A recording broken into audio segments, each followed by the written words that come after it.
Good evening, everybody. Welcome to another edition of Sports Wrap.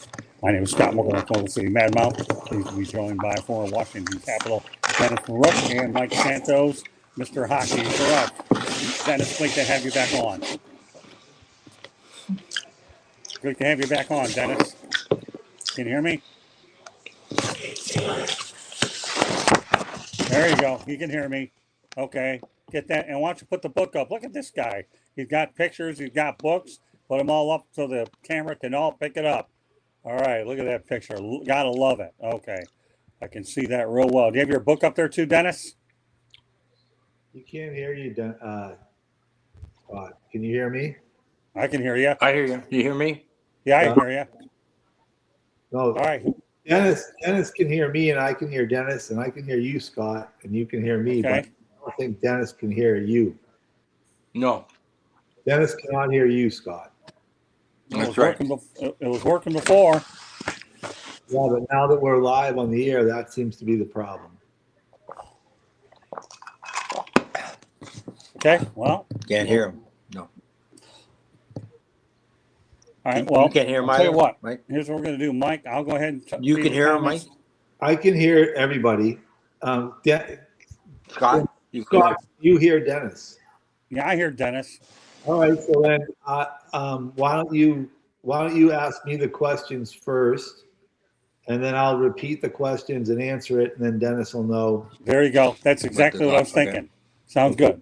Let's talk about our first topic of the night. Talks about Leon Draisaitl became the first German to score 1,000 career points in the National Hockey League. He reminds me of the Dirk Nowitzki of the NHL. We all know how big a Dirk Nowitzki was. So let's talk about Leon Draisaitl. Quite a player, isn't he?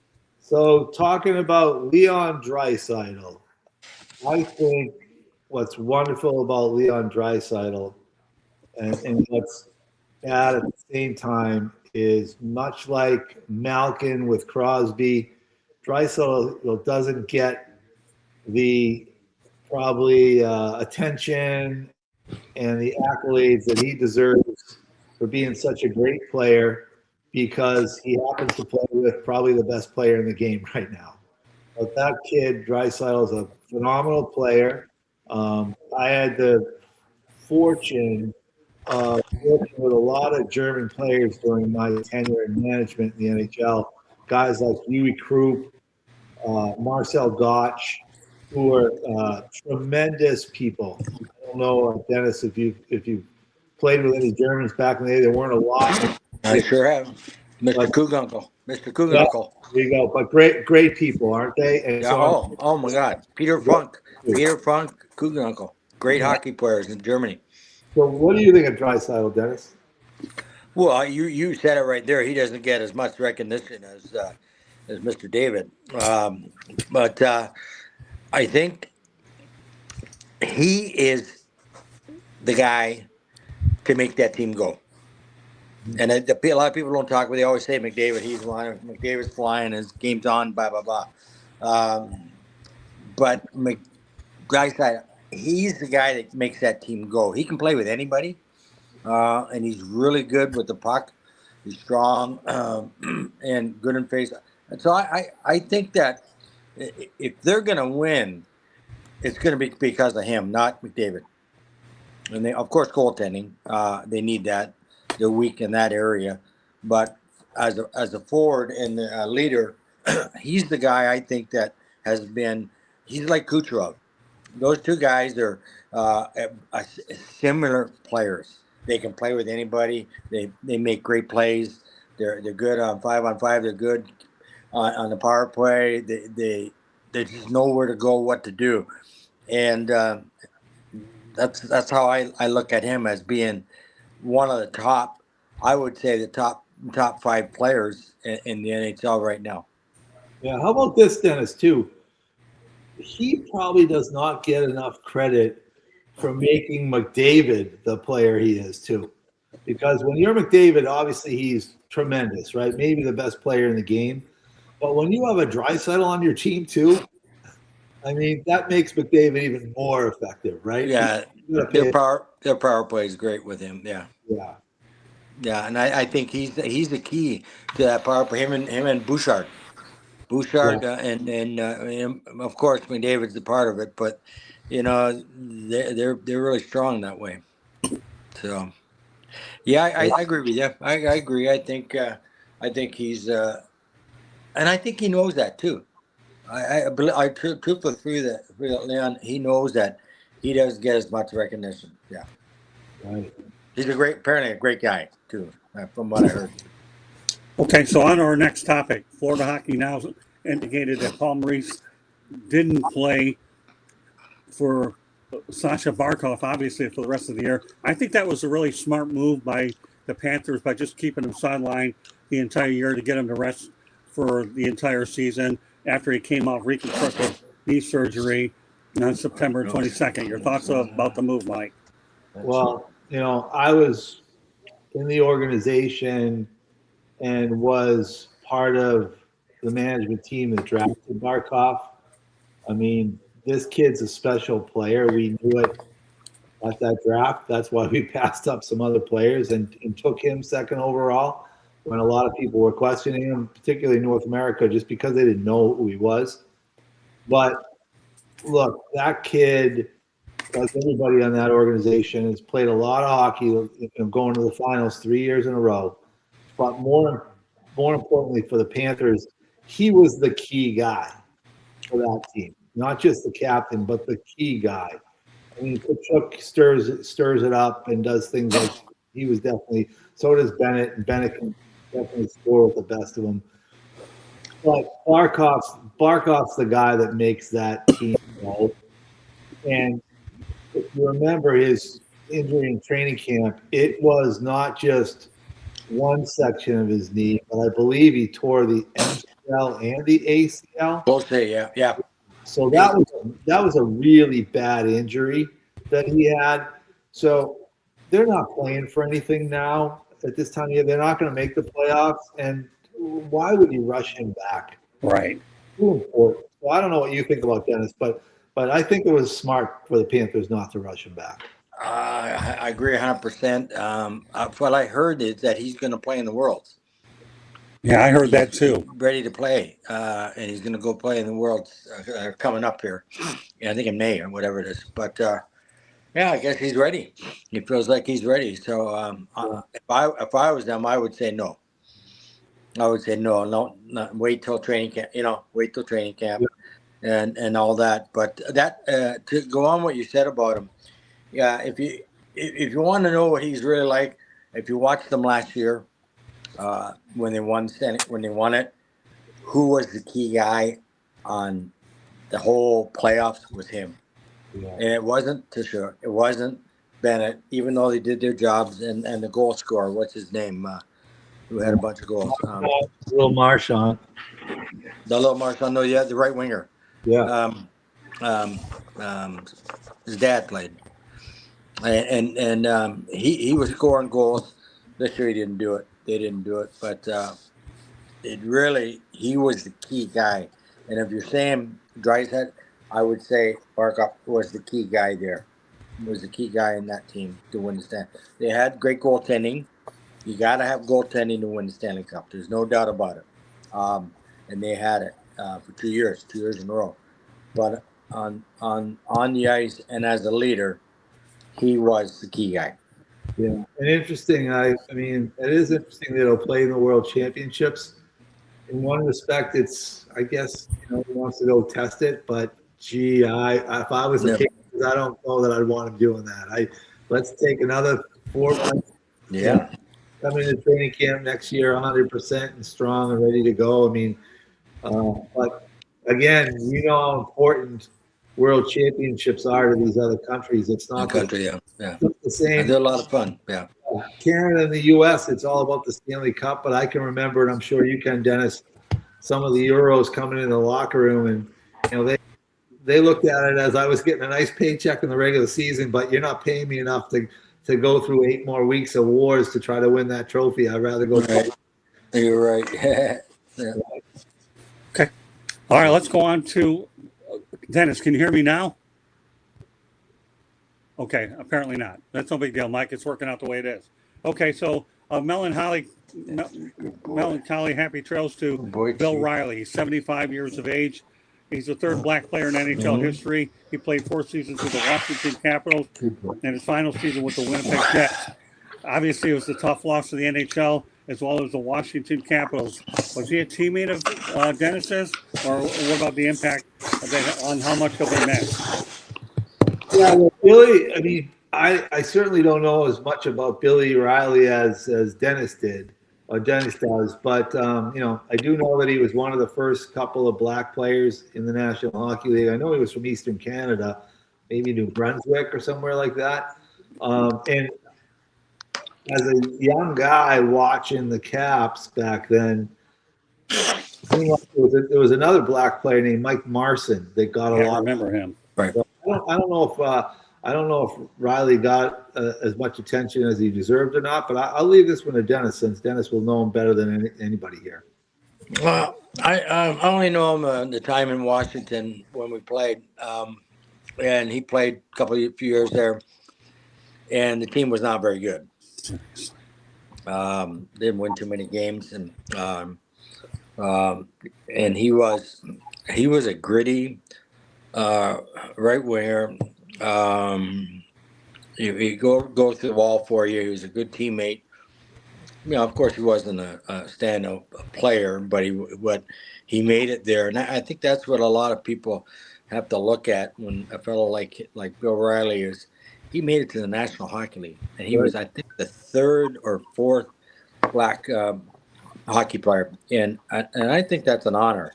I think you got to have a lot of respect for that, because there wasn't a lot of them that would play or could make it, and to make it to the big time, even though he was on a team that was not very good, he made it. So you got to give him a lot of credit, and I honor that. Yeah, and you know what? You're right, Dennis. That's a really good point, because not only did he make it, they were only the 16th team in the league at that time.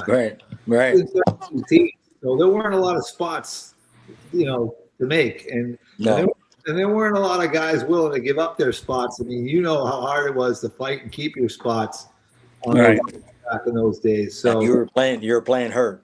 Yeah, you played hurt a lot. Yeah, played hurt a lot, and because if you didn't, you might not get your spot back, right? No, you don't want to lose it. You don't want to lose your spot. That's for sure. And I think that's what it was like. And he was this tough competitor. He wouldn't score a lot of goals, right? But you want him on your line as a forward, because he'd get the puck to you, and he'd fight when he had to fight, and all that. So he was a competitor. There's no doubt about it. I mean, think about this. We're talking about the 1970s, right? When the Caps came in, they came in with Kansas City, right? You're right. And that made 16 NHL teams at the time. We were looking at less than 400 players in the whole National Hockey League.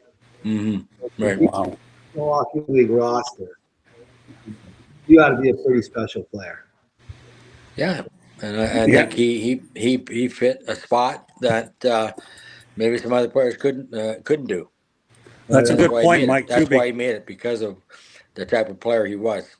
He was determined and dedicated, and fight through the wall for anybody and for himself. And I think that's why he was in the minors, but he ended up making it, and that was it.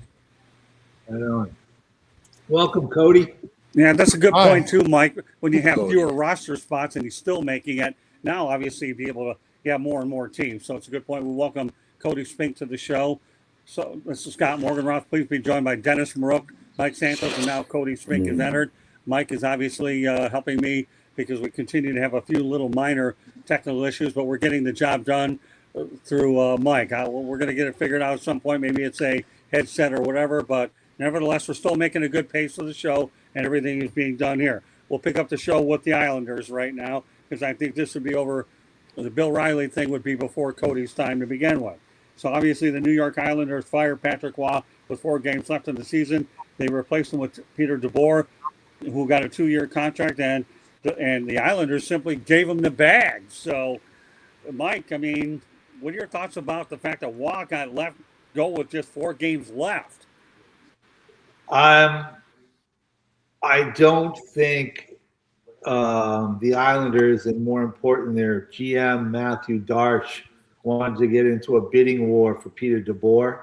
I think he Right. wanted to get Peter DeBoer, and so he went out and he did it now. If he had waited until the end of the season, and remember at that time the Islanders was still a legitimate shot to make the playoffs. If they made the playoffs, it was going to even be more difficult for him to do it.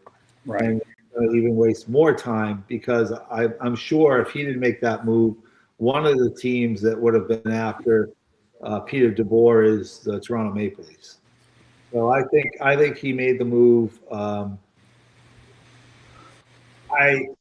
mean, Patrick Roy, one of the greatest goalies of all time. Right. I can't say enough good things about him, but I don't see anything in his coaching career that tells me that he's been a terrific NHL coach. Anyway. I mean, he owned that team that he was in charge of in junior hockey in the Quebec Major Junior Hockey League in Quebec. A little bit different situation, but yeah. So I don't know what you think, Dennis. But why do the Islanders, Well, I really believe that it was already done. Basically, it was just a matter of time. They've been working on it for a while. It just didn't happen overnight. All of a sudden, boom, we're gonna hire you as a coach and that. I think they had thought of it over time. I think the players were having issues with Mr. Patrick over the years when he was there, and he's a different coach, French Canadian guy that believes in what he believes in, and I think sometimes things don't work when you want to believe in something like that. So I think that's where the issue came, where they had some problems, player personnel and him as a coach, and I think it got to the GM. Always does. And, you don't trade all the players. They can't trade 20 players. So usually the coach is the first one to go when things are rattled in the dressing room. I always say it's like cancer; it spreads fast, and so I think that's what happened there in Long Island. Even though they were close fighting in, I think they had to just pull a button and do it. Yeah, I think you have a really good point about Patrick. But anybody that knows him at all, even as a player, he wasn't the easiest guy to get along with. No, it was not. As a teammate, and he got away with some of that, maybe all of it, because not only was he the goalie, but they get a little more leeway on some things. But he was such a good goalie. And that's just his personality. He can rub people the wrong way. So when I scored against him and skate by him, he said, "Good shot, Denny. Good shot, Denny."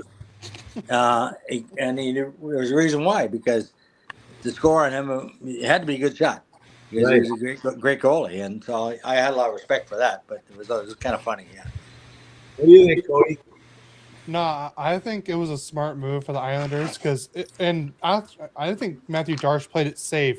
Brand new GM. He didn't get to really he didn't choose a new coach right away. He let Patrick Roy stay. Don't hear Cody. So it kind of helped him, give a second chance on getting. Mike, do you hear Cody? Can you guys not hear me? I don't. No, just you don't hear me. Okay. I don't think Scott. Can you hear me? Yeah, I can hear you. So okay. yeah, here's the thing. What I like about the move is, since their play was on sharp decline to begin with, okay, you had to make the move. You know what this reminds me of? Many years ago, in baseball, when the Detroit Tigers saw an opportunity to get Sparky Anderson, they let a guy by the name of Les Moss go. When you see a guy that you want that's available, you really have to pounce on him. Is what you really have to do. And the Islanders saw they wanted Peter DeBoer, and then they let Patrick Roy go when the team was sliding. So it kind of reminds me of Sparky Anderson a little bit. Joshua Dore with an update, by the way, that Sonny Mehta is going to the Devils, obviously. So that's a late developing story as well. So anybody want to comment on Sonny Mehta? I mean, all I know about Sonny Mehta was he was a professional poker player before coming to the Panthers. He's obviously an analytics guy, and that's what the Joshua Harris owner of the Devils team wants. They want analytics, and so that's probably why they went that route. It'll be interesting to see what he's coming in as, because I think he'll probably come in as a general manager, and I wouldn't be surprised to see Brendan Shanahan be hired as the president of hockey operations. But I don't know what made his title will be. Oh, New Jersey. Yeah. We're going to bring Candy in for a station break. Candy? Is that with the Devils? Yeah. Yes. Yeah. I wouldn't be surprised to. Or Candy's going to come in for a station break. Shanahan, well, it would be perfect for them. Let them go there. Hello, everybody. How is everybody tonight? Good. Can you hear me? I hear you. Okay. I don't hear Cody and Scott. Of course. Okay. South Florida Tribune Publishing Company published a book, Lessons from the Microphone, Tuning into the Enduring Wisdom of Visionary Leaders. It is written by our host, Scott, the Motor City Madmouth Morganroth, talks about his 40-plus years in the business and how it has evolved, old school media versus new school media. You can get a copy today, available on Amazon, Barnes & Noble, Kindle, Google, and Apple Books. The audiobook is also out. There's also a link on our website, www.southfloridatribune.com. Scott, I'm going to go back to you, and then I'm going to bring the computer in so we can swap out computers, okay? Yeah, we're going to continue to get this licked. I have one computer that can actually reach it, and she's got it. That's why we have these little movements on the fly in the old technology industry, right? Mike, there's no perfect science of technology, but we'll go ahead and go from there. Joshua Dorr wants to talk golf a little bit. Rory McIlroy went out there and pulled it off, and he's the first, I think the fourth repeat in the history of the Masters to end up doing it. So any thoughts about Rory McIlroy and the fact that he has repeated? Dennis, can you hear me? Or is Mike going to have to be my translator for this one as well? I think that, quite a feat from Rory McIlroy. Last week, I knew he was going to win it when Dennis told us he was going to win it last week. So I'm going to let Dennis talk about Rory McIlroy and his Masters win. Oh, come on! He just started great. There's no doubt about it. There was, and then nobody could really catch him, and they finally did at the end. But he still had that patience to. I thought, like Justin Rose, I think I said like out of the top five, I think I had 3 or 4 of them. Then they were in the top 5 that I said was gonna win it. So it's great to see. I always like to see someone else win it. It's a big event, probably one of the biggest tournament for those players, getting the green jacket, and it's nice to see one of the other guys that were close that had not won it get in the win. That's how I feel. Oh.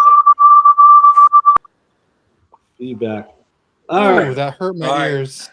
We got there you go. But he played. Oof. He played great golf. There's no doubt about it. When he was in trouble, he got out of it and worked his way to either bogey, whatever, or got a unbelievable par. So he deserved it. There's no doubt about it. What do you think, Cody? Did you watch the Masters and Rory? No, I unfortunately I did not. I'm not much of a golfer. I tried golfing. I can hit it a mile, but I have no idea where it's gonna go. It was funny. The first time I went to Topgolf, I actually broke a driving club. I swung, and the end of the head was gone. Well, Bryson DeChambeau is your guy then. If you're hitting the ball that far and you don't know where it's going. Yeah. I just stick to Wii Sports Golf, and that's about it. Look, I save a lot of more money on golf balls that way. I would like to go to the Masters one time though. I put in for tickets every year, but I've never gotten picked. Oh, is that right? Eh? Yeah, that'd be something. That'd be something to see. You know, Sometimes there's it's who you usually know. there's like a big tournament out here in Yeah, it's California. who I you can't remember know which down one it there is. that well can get tickets and that connection. yeah. Connections everywhere. Connections everywhere. Yeah. Well, let's All right, can everybody hear me? Yes. I hear you now. Oh, yeah, well, we solved the riddle. Okay, good. So we're talking about the Masters and all that good stuff. All right. let's move So, all on. right, well, that's good. Let's Now I move know what computer Frozen works for this show, so it ain't the worst thing in I the world. can't hear Cody though. Cody, We just can't I go a know. week No, without technical can you hear me? difficulties. Yeah, okay, I can well, hear we're you. working through it. Okay, I just can't hear Cody. But you Well, can hear let's- me, right? I hear you, boss. Thank God. Hello. Well, Thank God it's Thursday, right? Ever heard that analogy? Now you have for the first time. Thursday night, by the way. All right, beautiful stuff. We're talking let's about talk the about Masters. Frozen 4. What's that? I want to talk Frozen about 4. Frozen 4 and the Denver Pioneers. Yeah, we're getting to that one now. Yeah, let's talk about the Denver Pioneers, who obviously have won their 11th NCAA men's hockey championship. You talk about a dynasty there. What, Dennis? That you don't hear about them in any other sport, but you hear about them in hockey.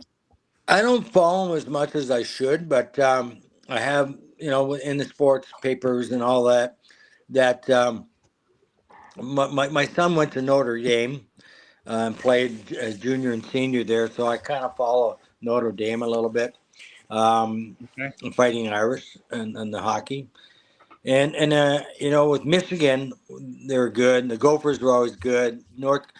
When those four teams get in there, it could go either way on all four Right. teams. And then you look at the one game was double overtime, right? And Denver come out of and so they were they the favorites because they won last year? No, I don't think so. I think any one of the close there were close games, and any one of those teams could have won it. That's how I feel about the four teams and the teams that do get there. No one's going to be a blowout or whatever, like BC or Boston University or those teams. But the four teams in North Dakota and then Denver and Michigan, it was either one of them could have won. Yeah, I think Denver. I don't know what it is about that program, but they find a way to win. I mean, It's a goal. yeah, I mean they were they were I think semifinal game. In the third period, they had like 6 shots on goal in the whole game, and the next thing you know, they score a timely goal, and then they score the winner with like 2 minutes left. Like that coach they've got, Carl, great coach. Mm-hmm. Obviously, does a great job recruiting as well. And the goalie, of course. The goalie came up big. He's good. I don't think a lot of people know about that program as much, or even about college hockey. It's only really been in the last 10 years that people have really paid attention to college hockey and how great it is. But that Denver program goes back decades. I mean, there were guys, I'm sure you remember, like Dennis, guys like Peter McNabb that came out of the University of Denver. Yeah. Kevin Dineen played at the University of Denver. Like that program has had great players for decades and decades and decades, and they were always a thorn in our side when I was at Boston College, and they just know how to pull out those close games, man. Yeah, you don't hear a lot about collegiate hockey. You hear more about high school hockey. Like in the state of Minnesota, they sell out. Yeah, They sell out for a high school game. It's unbelievable. It's just crazy. But collegiate hockey is kind of down a little bit for some reason. I don't know why. There's not a lot of talk about it. yeah. You gotta follow it yourself or get into it. Then you know more about it. If you follow a team or follow the program and all the news about it and all that. Otherwise, they don't say a lot about it on TV, on the sports. They don't until the Frozen Four. Then they talk about it. Yeah. You know what, Dennis? Let me tell you, I grew up in around the Great Lakes Invitational, and they had some pretty good teams there. Many during the holiday time around my birthday, at Michigan Tech, Michigan State, and they brought another team in. Right. So I grew up around that, but you're right. It doesn't get, like Mike said, it No. doesn't really get, college hockey gets attention to the Frozen Four. You guys are 100% right there. But I grew up around the GLI. Do you remember that tournament? I've been to that. Dennis? No, I don't. I've been to that tournament many times, Scott. And okay. No, I mean, that's when you bring up those programs too, I think a lot of people understand or know that Red Berenson was a longtime coach of Michigan. Right. But a lot of people probably don't know that Right. Ralph Backstrom was the longtime successful coach Denver. of the University of Denver. Right? Ralphie Backstrom, you must have played against him at least at the beginning of your career, Dennis. Yes, right? I did. Yeah, but yeah. Yes.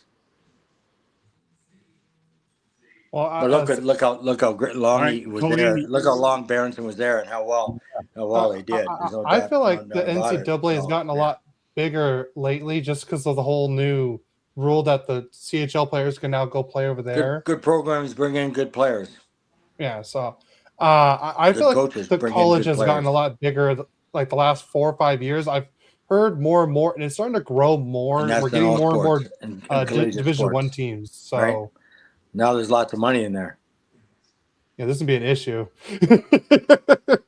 Well, But like I said, the closest Division One school I have near me is ASU. But I mean, we're getting more and more. Like I think UCLA is starting to get one. Oklahoma State is starting to get one. So I know it's growing more and more. So I think that's the main thing why it wasn't as big, because it's only really in the East Coast is where it's the biggest. So, but I've heard more and more about it on all different podcasts. Or they like some of them are just having segments on just college hockey now. So I think it is getting bigger. And I don't see was it David Carl leaving Denver anytime, because he has a good gig there, and if he goes to the NHL, he's going to be a coach for 3 years and then end up getting fired somehow, just like every other coach. yeah, But that in usually Denver, doesn't happen, doesn't it?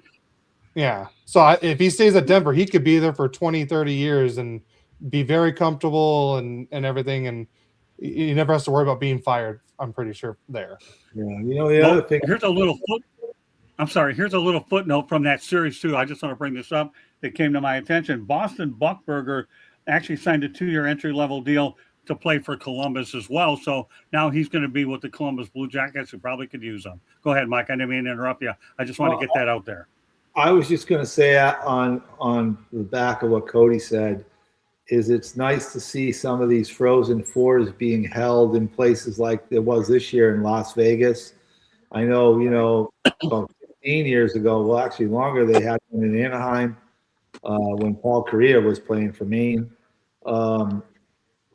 Like that's going to help too. If you get these Frozen Fours into some of these buildings and expose college hockey to people in Las Vegas and California and Texas and these types of places. So.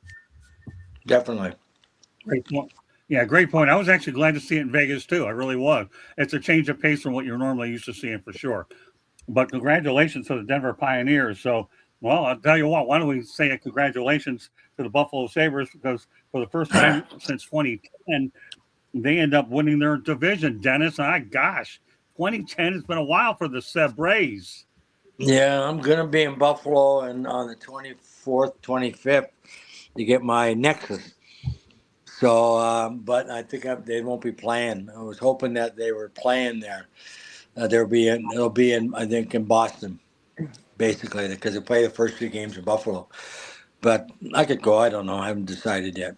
But just call somebody and get a ticket. But I think everybody kind of talks about Buffalo this year. What they've done to get to where they're at right now. It's been a long time to get into the playoffs, and that's just a combination of not the right coaching, not the right players, not the right GM, all that, and that happens. Not having the right goaltenders, and that happens for teams not only in NHL and junior or whatever in college, but I believe they've got on a roll a while ago. Thompson and those guys scoring, defense they're playing well, they're getting good goaltending. You have to have all that. Can't just have one guy doing it or two guys like Edmonton. You got to have the third and fourth line guys Right. dishing in and help and scoring and doing stuff like that to be successful and to be where they got to. So I would say that Buffalo has a real strong chance to win it, but I don't think they will. Fair enough. I'm happy for Mike? the coach Lindsey Ruff and all that and what they've done, but I just don't think they will. Yeah, That's fair. I think everybody's got to be happy for Buffalo that they're in it. It was getting to the point where it was going to be really tough to get players, especially free agent players, to sign there and to play there. But this is going to help. I feel really great for, obviously Lindy Ruff. I feel really bad for Kevin Adams, who really is the GM that put this whole thing together over the last few years and suffered through these types of things. Remember, I mean, everybody talked about Vegas when they made that deal to get Jack Eichel. But I'll tell you what, that deal was probably the impetus that got Buffalo started. It took a couple of years, especially, but they got this kid Alex Tuck, who's a real leader for them. He's from there, and he's a real important player for them. So, I mean, those types of things just shows you, you can't jump to conclusions when you make these types of trades, especially when there's a superstar involved going one way or the other. That turned out to be pretty good for Buffalo in the long run. I feel bad that, again, Kevin Adams isn't around to enjoy it because he's really the one that put this whole thing together. Yeah, sometimes the guys that end up getting fired that do the dirty work don't see the end result. And I think that's definitely the case with Kevin Adams. We'll turn it over to Cody. Go ahead. What are your thoughts about what took place in Buffalo? Well, Before Cody, can I say something? Look who the owners are for Buffalo. Yeah. Yeah. And look who are the owners for the Buffalo Bills. Yeah. Just think about it for a Terry minute. Pagula. Yeah, well, she was running the Sabres. Yeah. She knew nothing about hockey, nothing, but Right. she was running it. Right. And then look what the Bills did. They didn't get in, didn't win it, and guess what? They fired their coach. What do you mean? Why would you fire the coach? I mean, they were so close. Yeah. It's not coach's fault. That's kind of how I just want to say it. I think the ownership, that's the weak link. There was a weak link, and it seems to have gotten stronger, or who they're letting run the hockey operations. They got to stay out of it. They really need to stay out of it and let the people run the program. And I think that's what happened with Kevin Adams. There you go. Great points, Dennis. Yeah, it really is. I mean, the Pagulas are an interesting bird. Although I understand Kim Pagula was sick for a while and dealt with some issues. I don't know how much better she's feeling now, but Terry Pagula's been running it, so I don't know about that. I know their daughter is an exceptional tennis player as well, as I understand. Right. So, let's hear Cody. I go ahead. There you go. Well, hey, Dennis, you had something to put in there? Go ahead. Cody's got more to work with. Sorry, I'm happy the Sabres are back in the playoffs. I think I was in high school the last time they made the playoffs, so that should tell you how young and how old that was. But Lindy Ruff was the coach last time they made the playoffs too. But all I'll say is, should Kevin Adams be the GM of the year? I mean, that Kesselring Doan trade really helped spark the Sabres. I mean, Josh Jones was supposed to be the minor piece in that deal, and he's the one that ended up playing very well for them and getting a 7-year contract with them. So, and to get JJ Paterka, someone that didn't want to be a Sabre because it was a losing culture, they get him out and look what happens. So, I mean, I don't agree with every move he made, but it looks like the moves end up working out. It just took a lot longer than everyone expected. But I think Kevin Adams should probably be one of the candidates for GM of the year, even though he was, let go halfway through the year. But I'm happy to see the Sabres in the playoffs, and I hope they make a run. It'd be nice to see someone different in the playoffs. Make a run. Dennis, can I tell you something? You're getting Yeah. pretty good at this broadcasting thing if you're going to defer over to Cody. I'm telling you, we develop people here. We got a hockey player who deserves to be in the darn Hall of Fame, is now becoming a guy who's, all right, now, Cody, you can go up here. So now he's becoming a broadcaster. How long have you been doing this for? Not all that long, right? Unless you've been doing it somewhere I didn't know about. You're doing good. I'm doing my best I can. And now you got you. We got you. Wait. We got you out there diverting segments here, and my hands are all over the place on my 9 millionth computer, but at least this one's working. So I mean, and I pay good money. What do you think I get? We get my AT&T one over at the AT&T store that's working while all my other technology. Hey, it's working. We can't complain. But no, look at this. What do you think, Mike? Do you think that this Dennis Marouk guy is becoming a pretty good broadcaster because he learned some of the best? Like you 1 week, he's next, and me, I'm whatever. Whenever I'm in here, I am what I am, depending on how much caffeine I have. Dennis, this broadcasting thing's working out pretty good here, brother. I think Dennis is doing a great job this week. I think Cody carried us last week, and about a month ago, I had to carry us. So, Scott, let's pick it up. What's wrong with you, Scott? Pick it up. It's great. I go through computers faster than George Steinbrenner went through managers. And everybody knows about George Steinbrenner, right, Dennis? You've heard of him, right? Oh, yeah. Remember him?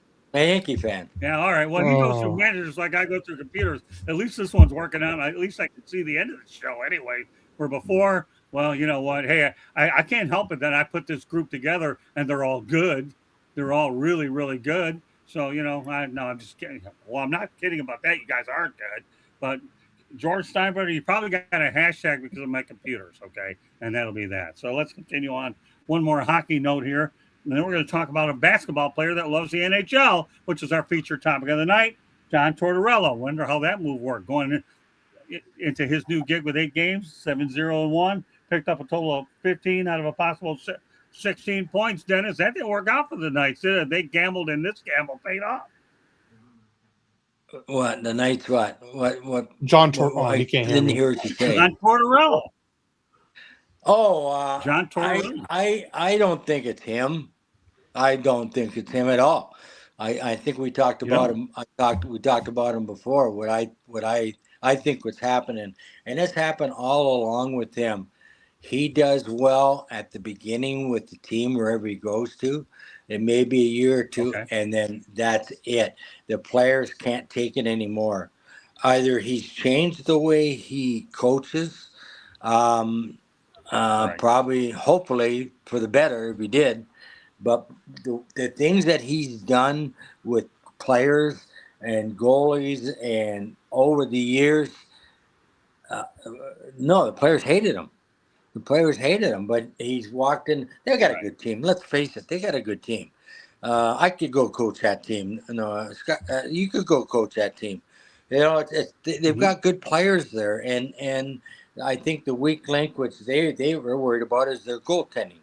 It's not John Tortorella. I think John is just there because of they want to make a change, and because of again issues between players and coaches, and they have to make a change. And Mr. McPhee and Mr. McGammon, whatever his name, and the owner. I mean they've done some crazy things, So I don't buy it. Sorry, I don't buy John Tortorella. I wish they get beat out right away. I hope they do, but they do have some good players. So, Mike, Mr. Marouk isn't drinking the Tortorella Kool-Aid.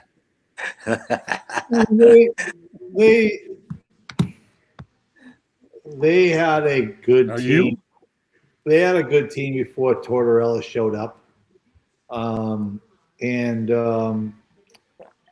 talked about this Patrick Waugh situation. I think Dennis brought it up that for whatever reason the players had just had it with Patrick Waugh, and I think for whatever reason the players had just had it with Bruce Cassidy as the coach. And unfortunately, as Dennis said, there's you can't fire 22 players, so you got to make a coaching move. Tortorella happened to be the guy. They brought him in.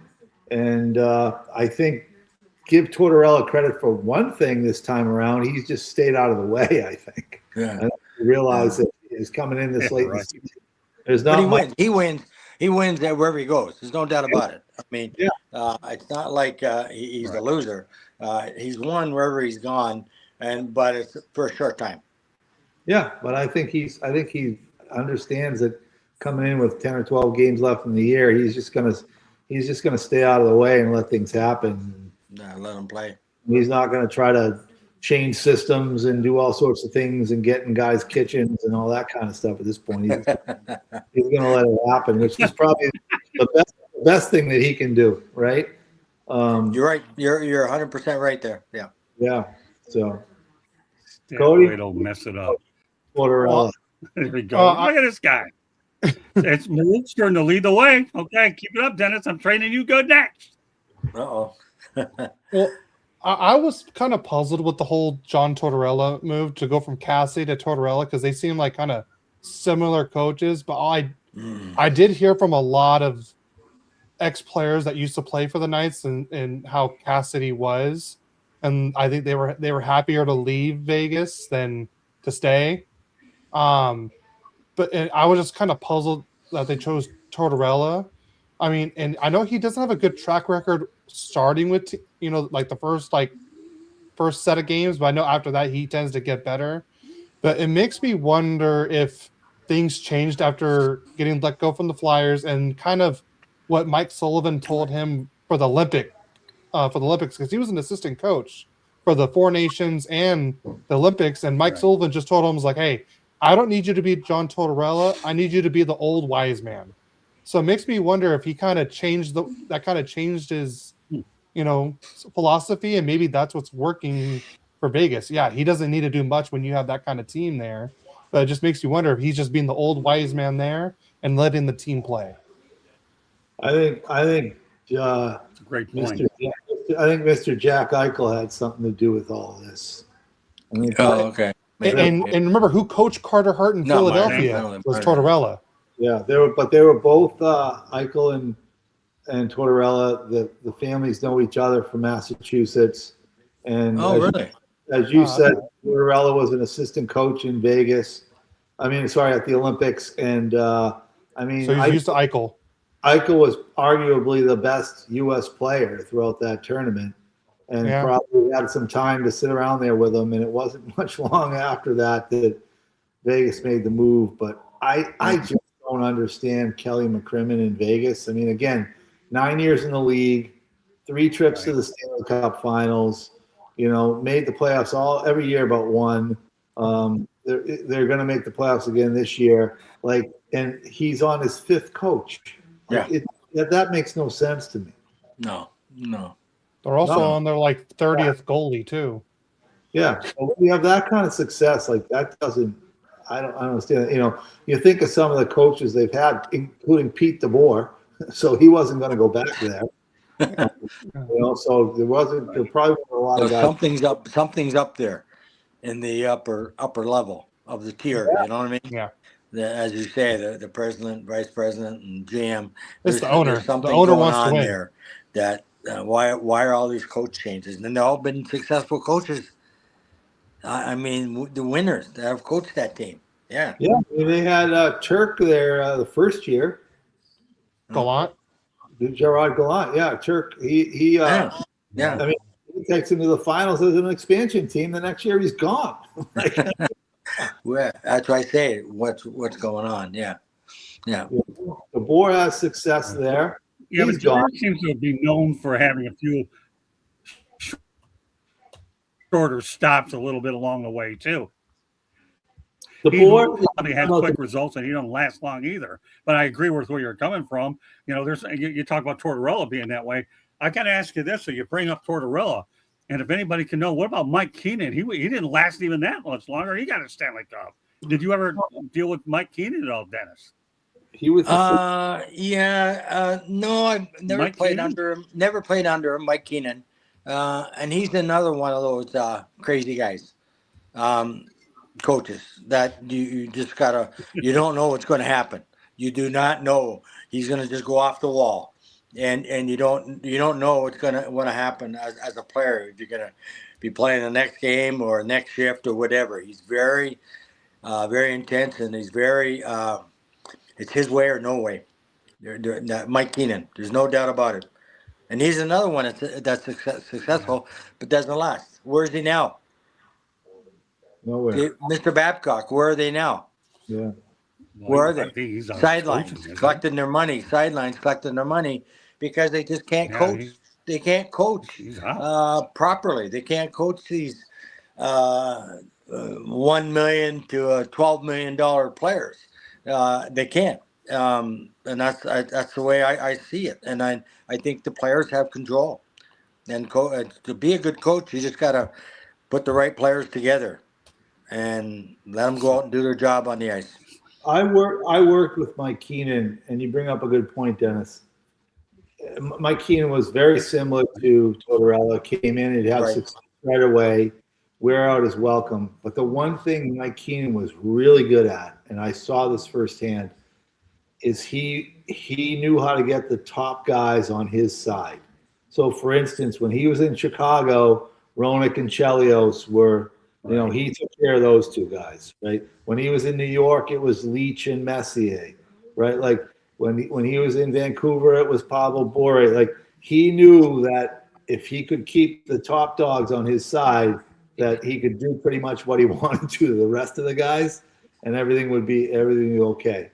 So I did a charity game in New York with a bunch of Russians and ex-NHL hockey players, and Mike Keenan was our coach. And that was the only time I was coach. And I was a centerman. There were 3 centermen, and he distinctly did not miss my shifts twice in a row. Did not put me out there, center. And I turned around, I says, "You mother, who do you think you are?" Well, I went out the next shift. He put me out, and I scored. I kind of like showed him. I said, "Yeah, you're gonna play the other guys because it's your friends," and that's what it was like. Yeah, that's what he's like. And then you know what, Dennis? After the game, he goes and talks to the media, and he says that's why he did it to you, because he knew if he did. Because it pissed me off. It pissed me off to show him and go out and play better. Yeah, that's exactly what he would do. There you go. All right, so you know what? Let's go to our featured topic of the night. Everybody get a word in on this one. We're going to talk about Charles Barkley. Charles Barkley rips the NBA for load management. You know what, though? He's actually telling the players these days to shut up because they're whining about the 65-game minimum for postseason awards. Thankfully, though, Cade Cunningham and Luka Doncic, who fell short of that number, were allowed to continue because the NBA and the NBA PA said it was okay because of injury reasons. But I actually think that should be 70 games and not 65. Here's where why I'm bringing this topic into the equation. Charles Barkley loves the National Hockey League. He's gone out there and said that many, many times. He is a fan of this league. He can't stand the NBA. Load management is a swear word to this guy. It really, really is. And, and again, I've seen him attend many hockey events, raving about the NHL. But what are your thoughts about the fact that he's telling their own sport to shut up because of the 65-game rule, and he knows that this sport here that we had, the NHL, is obviously these guys don't like to take days off, and the NBA is soft. That's why it's being brought up as well. Dennis, thoughts about Charles? Where did Charles make his money? Where did he make his money? Playing basketball. No, playing basketball. Right, on that, but he made it in basketball, and so he's outspoken. I like the fact that I don't know if you ever watched him play golf, but years ago he was so terrible. He's getting better. He was so awful. Yeah, I've seen it. So a lot. So, but he loves hockey. There's no doubt about it. He's a big, crazy hockey nut about the sport. I think it's due to the fact that it's nothing to do with money or anything like that. I think it's more because of our contact sport. I think he likes the fact that we do have, we're at high speed and we have good contacts and stuff like that in football.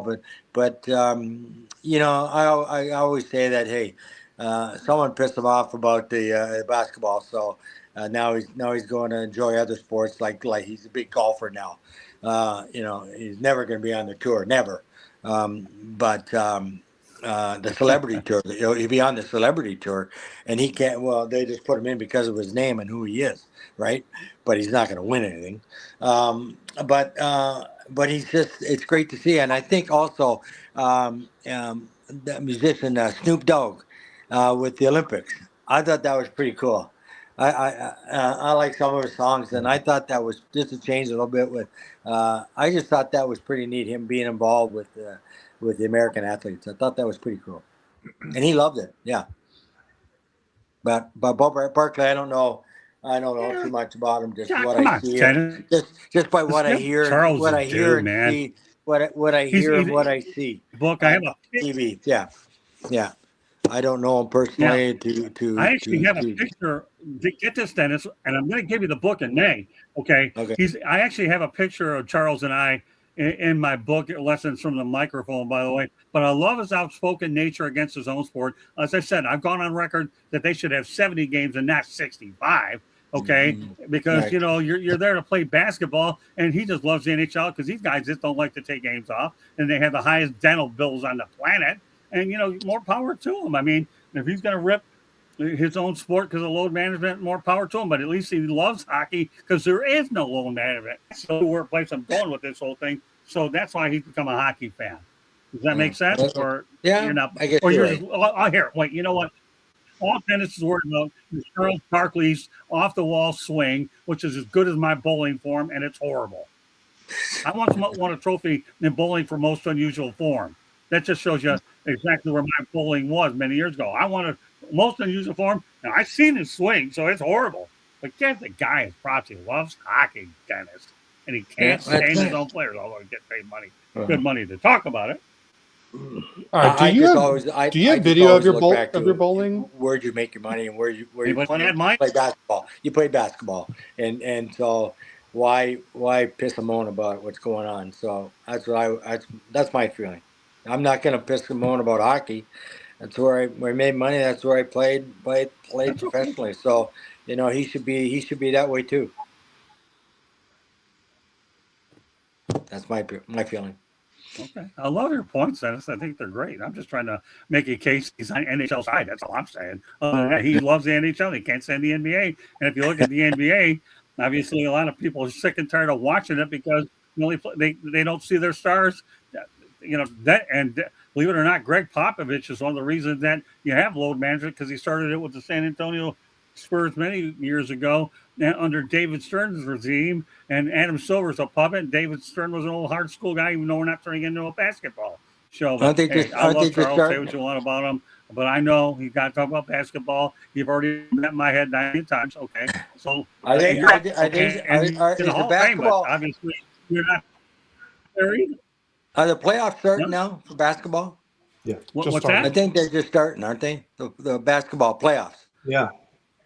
This weekend, is that right? Yeah, the play-in tournament. No. Oh, play-in tournament. Oh, okay. Yeah, you have the play-in tournament. Obviously, 82 games isn't enough. You might as well have a play-in tournament, and the NHL doesn't have it. Go figure. Another gimmick to keep people interested, right, Dennis? That's right. Charles Barkley. I rest my case. All right, Mike Santos, save me on this. You do on everything else. Charles Barkley played in the NBA at a different time. Can you hear me? I can hear you. I can. Charles Barkley played. Charles Barkley played in the NBA at a different time. When Charles Barkley was playing in the NBA, the game in the NBA was much more physical. That's the way he used to play. And I know, because I saw him there, he was a big fan of the Flyers when he was playing for the Sixers when he first broke into the league. And he primarily became a big fan of the Flyers because he used to go out with those guys on the town and to the casinos in Atlantic City, with the Rick Tockett's and the Craig Beruzzi's and all the guys that were playing there at the time. And he became friendly with them, and that carried on into places like Phoenix where he played and got to know Roenick very well, and he used to play a lot of golf with Roenick. Yeah. And that was not just Charles Barkley, but that happened in a lot of cities. I know Ronak and Chelios were very close with Michael Jordan. Now, Michael Jordan maybe didn't go to Hawks games and become fans of the Hawks, but they used to go to his games. I also know that in Boston, as somebody who grew up in Boston, that Larry Bird, before every game, used to stare in the rafters at Bobby Orr's number. And they asked him, what are you staring at before every game? And he said, I'm staring at Bobby Orr's number. Kevin McHale, who was from Minnesota, used to wear Bruins jerseys around town in Boston all the time. So there were a lot of those places where basketball and hockey players back in those days hung out together. And I think I did too. Yeah, in Washington, I'm sure it happened, right? The Bullets. They were called the Bullets. Yeah. We won the championship there. Yeah, I was there. We had dressing rooms right side beside each other. Yeah. So they come in and grab our sticks and they go, "Oh, we had these. These are weapons. These are weapons." Well, I like to use this thing. This, and I can whack somebody pretty good. Yeah, and we go and fool around with their shoes and put stuff in and all. But they were really impressed with the hockey sticks. They were how we could use them. But go ahead, Mike. No, there was a relationship back in those days between the hockey players and the basketball players. One of the reasons was because they used to play and practice in the same buildings. Exactly. A lot of teams now have their own buildings and they never see each other. Right. No, exactly. Dennis, I'm sure there was a lot of times where and sometimes there'd be a basketball game in the afternoon and a hockey game in the evening in the same building. Like that stuff doesn't happen anymore. They don't cross paths anymore. And so that's why back in those days, I think you had those types of relationships. That combined with the fact that when Charles Barkley was playing and they played the Detroit Pistons with Bill Laimbeer and Rick Mahorn and all those guys, it was even the Lakers back in the day and the Celtics, it was a much more physical brand of basketball. Right. Exactly. That also is what off Barkley today to say, the way we used to play the game and we didn't need days off. And now you pansies are out here taking a day off every other week because, you want some rest. Anyway, that's my comments on Barkley. Well, your comments, right? Because number one, I covered the bad boys back then, and I had to deal with them all the time. So you're right, Laimbeer, Rodman, Mahorn, those guys there. If you got near the paint, you're in trouble. That's a concussion waiting to happen. Don't get in the paint there; you're going to be laying down. So, and you're right, Barkley's saying that this league is soft, and everybody else has said that too. And the fact that you're taking days off pretty much validates my point. And which is why we're talking about load management, because you're taking days off. You didn't even play the physicality now than they did then. So that further illustrates my point, Mike. It really does. Hockey's gotten softer too. Yeah, hockey's gotten softer too. There's no doubt about it because of rules changes and fighting and all that. But now watch the playoffs. Right. You watch the playoffs and you watch the games now, how physical they're going to be. And the referees do let it go more. It's going to be a lot more physical. Yeah, I remember you are dead accurate there. Of course, you played the game. You should be, but yeah, they'll let more go. There's no question about it. But think about it. You can't even play the physical brand of hockey over in Europe like as you do in North America. Why do you think a lot of those tournaments are played here in North America to even get some sort of physicality in? But you're 100% right. And the playoffs, we know, I've always said that hockey had the best postseason of any of them because you have to grind your way through to win 16 games to get there because of the physical demands on it and mental just to be able to get through it. So everything you're saying is on point. And getting back to load management, we're all talking about it the right way. It's just the way the game is. Because I'll tell you what, you look at the NBA ratings and how much the sport, even Pat Riley and Jackson are ripping, it's not the same sport it used to be. Well, there's a reason why. Because you're taking away the physicality. You depend on the three-point ball, not the conventional three-point play, driving in the basket to get it the right way, instead of just taking the cheap three-point and whatever. And that just validates everything we're talking about. All right, Cody, I know you don't follow basketball, Charles Barkley, but what are your thoughts about everything that we've talked about? No, I agree with what Mike and Dennis have been saying, but I know Charles Barkley, he announced one of the draft picks, I want to say for Philadelphia this last year. I want to say he announced was that Porter Martone coming to the Flyers. So that's how you know he's close to the the franchise right there. And I think what Charles likes is the physicality of the whole sport, the fighting and all that. I had another point, I just completely lost it, of course. But like like what Mike was saying, he grew up where basketball was very physical and hockey was physical. I mean, the Broad Street Bullies back then and everything. Right. But and these players they want to play every game in hockey, and the basketball players are like, we had 5 days off. I need one more day off, so I'm gonna sit out this game. In hockey, you don't see that. Right. Honestly, and I think what I respect most about the Stanley Cup playoffs is, man, you wait and see when these teams get eliminated and what like horrific injuries a lot of these players have. Like that one year, Draisaitl had his whole right foot was broken, and he was one of the best players on the ice that one year. He was literally skating on one leg, and he was one of the best one of the best players. And like in NBA, if anyone has a bruised rib or a punctured lung, they're not playing. But in hockey, they play until they're done. Like was it Kachuk? He couldn't even get out of bed and put his jersey on. Brady Kachuk had to help him get out of bed for him to play in that one Stanley Cup game. And I think that's what Charles Barkley respects about the game of hockey is these guys go like 150%, and these basketball guys are like, I had a heavy lunch. I'm gonna take tonight off.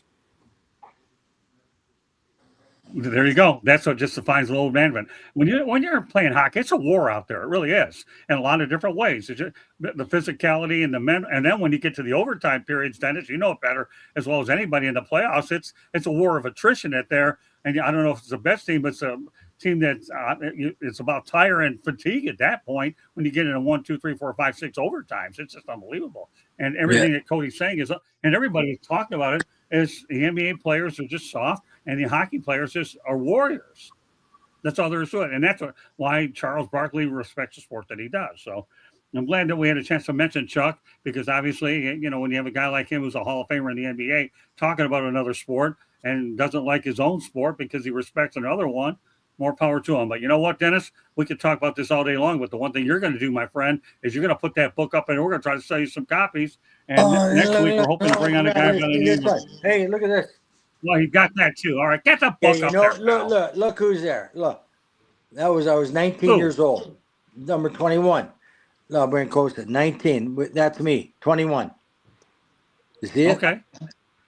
And Mike Christie and Walter McKechnie. Detroit. Oh, Walt McKechnie. Yeah, I remember Walt McKechnie. No, I want the book. All right, there's the book. All right. Unforgettable. Where can you get it? We're trying to sell you a book. And you get it on the Amazon. Where can you get it? There it is, man. All right. I'm trying to unforgettable story. The unforgettable story of hockey's forgotten 60-goal man. There you go. I gotta read that. Beautiful, and he'll bring a few copies. Mike and I'll have them. Yeah, I'll bring them and bring them down in May. From the Washington D.C. area. Pardon me? I'm sorry, I didn't hear that. No one said anything. We have a guy by the name of Ed McAndrew who should be on next week, who's from the Washington, D.C. area, that's a fan of yours, that'll be an analyst. So obviously we'll talk about Ovechkin and Jonathan. Awesome. Yeah, I think quick. That'd be good, yeah. Yeah, well, next week we'll hold off on Obi until we get more clarity. But we got him in, but we got your book, and that's a priority. We promote mine, we're promoting yours. Anybody that takes the time to write a book, they get their due on this broadcast, all right? Even though you're doing a good job as a guy who's turning people over to who. So that's good, but we got to get that book up there. We already know about the picture, and Walt McKechnie, I remember him as many years ago as well. And sorry, Cody, I'm glad that you're 21 in there. You got the California Seals on. I got the Seals hat on. That? Yep. I got the Seals hat on. And I just saying, we got to figure that out because I didn't get to hear Cody. Yeah. I didn't get to hear Cody. Right, there we go. Back to that again. Fix that up, Scott. All right, Cody. I'll do that if you say so, Dennis. Thank you. Dennis, is a boss. He's a captain. I'll do it. I'll do as I'm told. I am Okay, not no the problem. boss, and I'm not the captain. No. I'm the oar man. I'm the oar Dennis, man. Or the water. Let's go. there we go. He's rolling the boat, Get him man. going. Get him going. Smack. Yeah. The warrior. This guy goes out there and provides a lot of what we need here on the show, and then some good old credible hockey commentary. Kenya, you available to promote my book someplace? And then we'll talk about a preview for Fire Up. Go ahead, Candace. South Florida Tribune Publishing Company published a book, Lessons from the Microphone, Tuning into the Enduring Wisdom of Visionary Leaders. It is written by our host, Scott, Motor City Madmouth Morganroth, talks about his 40-plus years in the industry and how it has evolved, old school media versus new school media. Get your copy today. It's available on Amazon, Barnes & Noble, Kindle, Google, and Apple Books. The audiobook is also out there, and there's a link on our website, www.southfloridatribune.com, where there is a plethora of great content, so go check it out. If you like to listen to podcasts, you can find us wherever you get your podcast. If you want to be a guest on a show or have topic ideas, or you want to sponsor a show, email us at southfloridatribune@gmail.com. Last but not least, if you see that red subscribe button in that lower right-hand corner, that means you have not yet subscribed to us. What are you waiting for? Just click it like the sheriffs with all your friends and family and turn on your notifications so you're notified every time we go live. As far as Fire Up goes tonight, we are going to be talking. We got a little show lined up. We're going to talk a little bit about the NFL draft. We're going to have Scott did an interview with Reuben Bain Jr., and we're going to have one of his questions on the show with Reuben Bain's response. We're going to talk a little bit NBA playoffs, NHL playoffs, MLB updates, and then, of course, our usual My Town segment. So that's coming up 9:30 on Fire Up. There you go, Scott. All right, there you go. So after sports wrap, we have Fire Up coming afterwards. Well, good show today, Dennis. I'll tell you, he started to take the lead in terms of the director. No, Mike took the lead. That was Mike. Mike took the lead. Yeah. Well, everybody's taking the lead there. Now you're not. You know what you guys are going to keep Give Mike doing? some credit there. My Come hand on. is going to be like. Well, give me credit. Hold it. I'm just a hockey player. I am giving you credit. You're the one who got Cody What involved. about Mike? What about Mike and Cody? I'm getting to him. I'm getting to him. Okay. I'm getting to everybody. Everybody's had a role in making this show successful. That's good stuff. You know, Dennis, what you're doing, you're making my head look like scrambled eggs. That's okay. All good. Scrambled eggs. You know All scrambled good. eggs actually that's beautiful. Scrambled eggs, forget Freud. It's defined as when your brain is messed up. My uncle Huey taught me that many years ago, of course. But then it's all good. Once again, Sports Wrap. Scott Morganroth, Dennis Baruch, Mike Santos, Cody Spink. I'm the City Madmouth. We talk hockey when Dennis is on. And with that said, we're going to do it again next Thursday night, 8:00 p.m. Eastern Time. Dennis, Mike, Cody, and myself. We'll appreciate all the contributions in the chat room. And Dennis, in the eyes of Jimmy Walker, who used to be on Good Times, you are dynamite. I remember him. I remember Jimmy Walker. Yeah, Good Times. Yeah. No, be fine. He was crazy. So how do you like that analogy? Get a Jimmy Walker analogy. He was crazy dude. He was skinny. Yeah. Crazy. He was tall, skinny. Yeah. That's all I can. All right. Bye for now. Yeah, he was. Yeah, he will, sure. And of course, he don't have any hair. So with that said, meanwhile, that does it for our edition of Sports Wrap. Fire Up is coming up. Dennis, thank you again for being on. We will see you next Thursday night. Is that right, my friend? I'll be there next Thursday night. Yes. Thursday night? Yes. Yes. We'll talk playoffs. Then Candy and I go away to Europe for a few weeks, so everybody have a little breather there. There you go. Oh, yeah, we're going to talk playoffs, all right. But we were just hitting the tip of the iceberg here tonight. Next week, it's going to get a lot more interesting. Good. So we'll talk playoffs. And Dennis, like I said, if you have any other topics, just to go ahead and send me a text message, and I'll put them in there because after all, row. Yeah, how do you like that? I even learned that from you. Yeah, let's talk about John. All right, that does it for Dennis, Mike, Scott, and Cody. Yeah, we don't want to talk about John Tortorelli and. If Dennis needs to get a hold of me, He'll send me a text message. I know how he does things. He's great when it comes to texting me back and forth. And if Dennis needs a topic, he knows how to text me. He's great, man. He with all that good stuff. So meanwhile, that does it for us tonight. Fire Up is coming up. Thank you for joining us. Enjoy the hockey, and we will see you next Thursday at 8 o'clock p.m. Eastern Time. Good night, everybody. Okay, great. Thanks for joining. Good night. Bye.